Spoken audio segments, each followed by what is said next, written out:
અંગ્રેજી વાંચવું બહુ અઘરું પડે છે. કન્ફ્યુઝન થઈ જાય કે સી ને ક વાંચવું કે સ વાંચવું, જી ને જ વાંચવો કે ગ વાંચવો, આ પણ એક કન્ફ્યુઝન છે. હવે સાલું ઇંગ્લિશ લેંગ્વેજ જ એવી છે, આપણે શું કરીએ? ગુજરાતી ભાષામાં તો કાકા, મામા, ફુવા, માસા બધાના અલગ.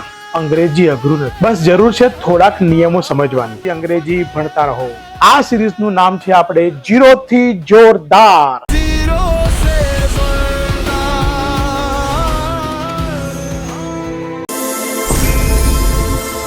હેલો મેરે avengers, welcome back to Naneshbhai B Patel education. ઘણી બધા વિદ્યાર્થીઓ મને એવું કહેતા હતા કે સાહેબ અંગ્રેજી વાંચવું બહુ અઘરું પડે છે, સ્પેલિંગો યાદ નથી રહેતા. તો વિદ્યાર્થી મિત્રો, અંગ્રેજી અઘરું નથી, બસ જરૂર છે થોડાક નિયમો સમજવાની. જો આપણે એવા નિયમો સમજી લઈશું તો અંગ્રેજી વાંચવું લખવું એકદમ સહેલું થઈ જશે. તો હું તમારા માટે સ્પેશિયલ લઈને આવ્યો છું 0 થી ઇંગ્લિશની સફર, અને આ સિરીઝનું નામ છે આપણે 0 થી જોરદાર, જેમાં આપણે ઘણા બધા એવા બેઝિક રૂલ્સ શીખીશું જે તમને ઇઝીલી ઇંગ્લિશ વાંચતા અને લખતા શીખવાડી દેશે. ઓકે, તો આજનો આપણો પહેલો નિયમ છે રૂલ્સ નંબર 1. ઘણા બધાને એવું કન્ફ્યુઝન હોય છે, કારણ કે આપણે બાળપણમાં એવું શીખ્યા હોય હતા કે ભાઈ સ્પેલિંગ બનાવવા માટે ક ખ ગ લખીને જો લખતા હતા, ક હોય તો કે, રાઈટ, પછી એ હોય તો એ ફોર એપલ, બી ફોર બોલ, બધું ઘણું બધું આપણે ગોખ્યું છે. પણ કન્ફ્યુઝન ક્યાં થાય છે? એક પહેલો નિયમ છે કે ભાઈ સી નો જે ઉચ્ચાર છે એ સી નો ઉચ્ચાર કથી થાય અને સ થી પણ થાય. જો જેમ કે હું એમ લખું કે ભાઈ CYCLE, તો આપણે શું લખીશું? સાયકલ. તો સ નો ઉચ્ચાર થયો, સી નો ઉચ્ચાર થયો સ. પણ જો આપણે લખીએ CAT, કેટ, શું બોલીશું? અને કેટ, તો અહીંયા સી નો ઉચ્ચાર થયો ક.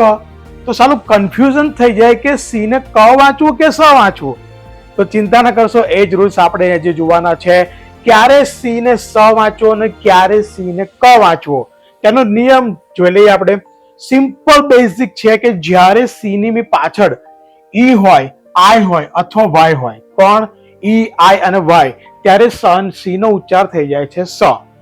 જેમ કે ફોર એક્ઝામ્પલ, જો સેન્ટર ઈ આપેલો છે, CENTER, પાછળ ઈ છે એટલે સી ને વાંચીશું સ. જો સિટી, પાછળ આઈ છે, સી ની પછી આઈ આવે છે તો વાંચીશું સિટી. સાયકલ, હમણાં આપણે જોયું એમ, પાછળ વાય આવે છે તો વાંચીશું સાયકલ. તો સી ની પાછળ જ્યારે ઈ, આઈ અને વાય લાગે છે ત્યારનો ઉચ્ચાર થાય છે સ. અને એના સિવાયના મોસ્ટલી જે અક્ષરો છે એમાં જ્યારે આપેલું હોય ત્યારે આપણે ઉચ્ચાર વાંચીશું ક. અહીં ઘણા બધા છે પણ આપણે એક્ઝામ્પલ તરીકે લઈશું કદાચ AOURL. અગર સી ની પછી આવા કોઈ વર્ડ આપેલા છે, ઇન શોર્ટ શાના સિવાય, ઈ, આઈ, વાય સિવાયના કોઈ શબ્દો આપેલા છે, તો ત્યાં આપણે વાંચીશું ક. ફોર એક્ઝામ્પલ CAT, કેટ, એ આપ્યો છે કેટ. COME, ઓ આપ્યો છે કમ. CRICKT, આર આપ્યો છે ક્રિકેટ. CUT, કટ, યુ આપ્યો છે એટલે કટ. જોયું? એકદમ ઇઝી રૂલ્સ છે ને. હવે તમારી જિંદગીમાં ક્યારેક કન્ફ્યુઝન નહીં થાય, એટલું યાદ રાખવાનું છે કે સી ની પાછળ ઈ, આઈ અને વાય હોય તો મારે સ થી ઉચ્ચાર કરવાનો છે, અને સી ની પાછળ એના સિવાયના અક્ષરો હોય તો ક થી ઉચ્ચાર કરવાનો છે. આ થયો રૂલ્સ નંબર 1. હવે બીજો રૂલ્સ જોઈએ આપણે. એવી જ રીતે મારે બે કન્ફ્યુઝન છે જીમાં પણ. આપણે ઘણીવાર જોયું છે કે આપણે લખીએ ભાઈ GAME, તો જી ને શું વંચાય? તો કે અહીંયા આપણે લખીએ છીએ ગેમ, બરોબર. પણ એ જ વસ્તુ લખું GYM, ત્યારે આને શું વાંચીએ છીએ આપણે? તો કે જીમ. હવે મારે જી ને જ વાંચવો કે ગ વાંચવો, આ પણ એક કન્ફ્યુઝન છે. તો એનું પણ સોલ્યુશન અહીં જ છે. Same rules with C. જો જી ની પાછળ ઈ, આઈ અને વાય આપેલું હોય તેનો ઉચ્ચાર કરવાનો છે આપણે જ. શું આપેલું હોય? ઈ, આઈ અને વાય આપેલો હોય તો જ, બાકી ઓલમોસ્ટમાં ગ. જો જેમ કે GE આપ્યો છે તો gentle, GENTLE. GIANT, giant. GYM તો કે જીમ. રેડી? યાદ રહી ગયું? સો ઇઝી. કેટલા ત્રણ યાદ રાખવાના છે? ઈ, આઈ અને વાય. તો આપણે એનો ઉચ્ચાર કરવાનો છે જી થી. હા, પણ આ રૂલ્સમાં થોડાક અપવાદ પણ છે. કેવા અપવાદ છે? તો યાદ રાખજો, ઇંગ્લિશમાં અમુક શબ્દો આ નિયમ નથી માનતા. જેમાં જી પછી ઈ કે આઈ હોવા છતાં પણ ઉચ્ચાર ગ જ રહે છે. હવે સાલું ઇંગ્લિશ લેંગ્વેજ જ એવી છે, આપણે શું કરીએ? જો ને આપણી ગુજરાતી ભાષામાં તો કાકા, મા, ફૂવા, માસા બધાના અલગ, અને જ્યારે ઇંગ્લિશમાં તમે કહો બધા અંકલ, ફૂવા તો કે અંકલ, માસા તો કે અંકલ, કાકા તો કે અંકલ, હે પપ્પા સિવાય બધા અંકલ. ચલો છોડો, no problem. Get, GET get. હવે જો એ ઈ આવ્યું તો ઉચ્ચાર શું રાખ્યો? ગેટ છે.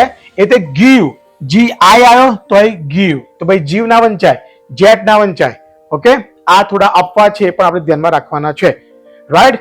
અને ત્રીજો નિયમ છે છેલ્લે આવતા ઈ નો જાદુ. ઘણી વાર આપણે કન્ફ્યુઝ થઈ જઈએ છીએ, બરોબર? તો મેજિક ઓફ ઈ, જ્યારે શબ્દના અંતે ઈ આવે છે, શું આવે છે? ઈ આવે છે, ત્યારે ઈ શું થઈ જાય છે ખબર છે? એકદમ સાયલેન્ટ થઈ જાય. જ્યારે પાછળ આવે છે ત્યારે એનો ઉચ્ચાર નથી આવતો, એ સાયલેન્ટ થઈ જાય છે. આગળના સ્વર એની જગ્યાએ આગળના સ્વર એટલે કે વોવેલનો અવાજ લાંબો કરી દે છે. આ ઈ નો જાદુ છે. જોઈએ આપણે કેવો. જો સપોઝ કે બીટ લખ્યું છે, BIT બીટ, તો તમે વાંચો બીટ, નોર્મલ લાગશે. પણ હું જો પાછળ ઈ લગાડી દઉં છું તો આ થઈ જશે બાઈટ. જોયું તમે? આગળ આપેલા વોવેલનો ઉચ્ચાર લંબાઈ ગયો, બાઈટ. એટલે ટેપ, સિમ્પલ ટેપ, તો ટેપ, રાઈટ. એટલે હોપ, તો હોપ, HOPE. જ્યારે બી પાછળ ઈ લાગે છે ત્યારે એના આગળના આપેલા વોવેલનો અક્ષર લંબાઈ જાય છે. ત્યારે વિદ્યાર્થી મિત્રો, તો આજે આપણે 3 રૂલ શીખ્યા. એક, સી નો ઉચ્ચાર સ ક્યારે, ક ક્યારે. બીજું શીખ્યા જી નો ઉચ્ચાર ગ ક્યારે, જ ક્યારે. અને ત્રીજું શીખ્યા ઈ નો જાદુ.